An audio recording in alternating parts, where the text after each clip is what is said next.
Campaign 2020 now, the battle between the center and the left in the Democratic debate as the 10 candidates fought to stay alive in the race for the White House. It was the first of 2 nights of debates. CBS 2 political reporter Marcia Kramer here now with more. Marcia. Well, Maurice, there were 2 things in play in tonight's debate. 10 men and women trying to make a splash big enough to guarantee they don't get voted off the island, and a debate within a debate. How progressive can you be and still have a chance of beating Donald Trump? The onslaught began even before the first question was asked. Folks, we have a choice.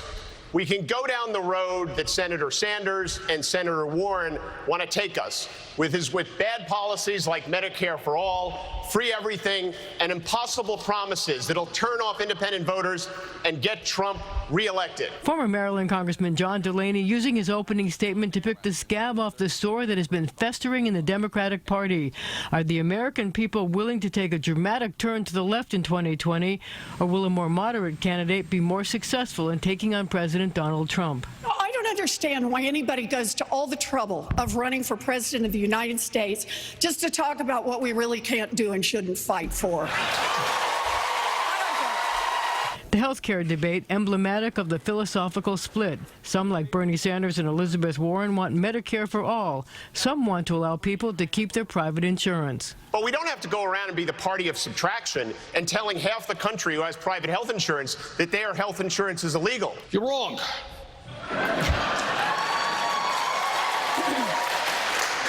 Right now, we have a dysfunctional health care system. Let's be clear about this. We are the Democrats. We are not about trying to take away health care from anyone. That's what the Republicans are trying to do. At the end of the day, I'm not going to support any plan that rips away quality health care from individuals. The candidates also sparred on immigration, gun violence, the economic gap between the haves and the have-nots, and whether the United States should pay reparations to the ancestors of slaves. But there was also a sometimes desperate subtext, the need to stay in the race by rising in the polls. Marianne Williamson among the lowest in the polls, talking about the Flint, Michigan water crisis. This is part of the dark underbelly of American society. The racism, the bigotry. If you think any of this wonkiness is going to deal with this dark psychic force, then I'm afraid that the Democrats are going to see some very dark days. Now, in a tweet, Donald Trump Jr. declared Marianne Williamson the winner of tonight's debate.